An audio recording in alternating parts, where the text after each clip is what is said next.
Hi, I'm Jack Cush with Room Now, and let's talk about abstracts at big meetings. You know, abstracts are a key way that we can learn. In real life, we read the abstracts. We go to meetings, and the abstracts that are presented are the heart of the meetings. I can include both the live presentations, but also the abstract floor. So I wrote this blog about the art of an abstract and how it should be presented, constructed, and viewed when you go to large meetings. So first, let's go into the presentations. In the blog, you can find it on roomnow.com, it goes over how you can construct an abstract, what the key elements are, how you can use a PowerPoint file as a template to construct these abstracts and your poster, and then lastly, how you can get it printed for little or no money. So it's an art. It's been done a million times before by others. Those who have to do it for the first time, however, often struggle. You can spend, again, very little money, or you can spend hundreds and hundreds of dollars and weeks of manpower to try to put these together. I think if you look at the blog, you'll get a sort of template on how to march through it.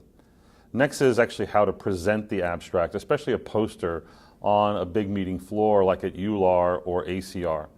The most important thing, besides looking good and wearing your interview suit, is to be present, to be interesting, and to engage people in conversation. All too frequently, especially young trainees and first-time presenters, sit there stiffly with their hands folded across their waist, waiting for someone, praying that someone doesn't actually approach them, because it's very frightening.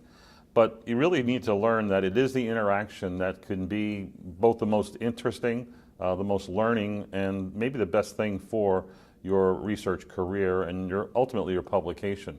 So there, I think you need to use a pointer, a stick, a prop that you can manually throw around and actually use that as a way of garnering attention. The second way is to sort of be animated, to be lively, to smile, to project, to talk to people, to point at people. The best here is Dr. Ted Pincus. If you've never seen him present an abstract, you've missed the show in rheumatology. He's a master at it. I've learned from him millions and millions of times. Even today, I saw him at the poster session here at EULAR, and he's got a big crowd around him. How does he do it?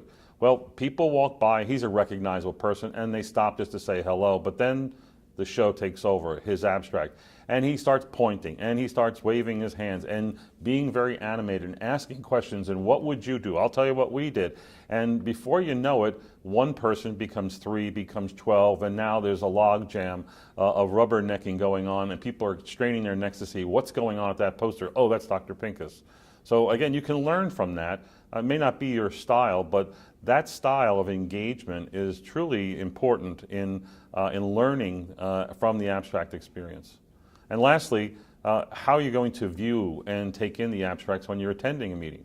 It's important to, number one, do your pre-work. You need to map out the abstracts that you need to see. You can do that with the app from the Congress. They are very good at finding the subjects that you want to review.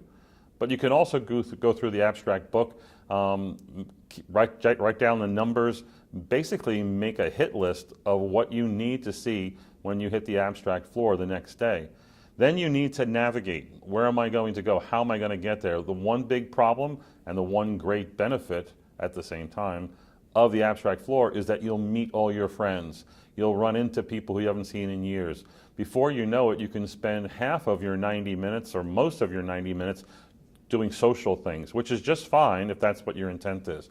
However, if you want to learn, you need to keep the chit-chat at a minimum. So being planful, knowing your hit list, having a navigation plan, and avoiding the chit-chat is really the best way to learn on the abstract floor.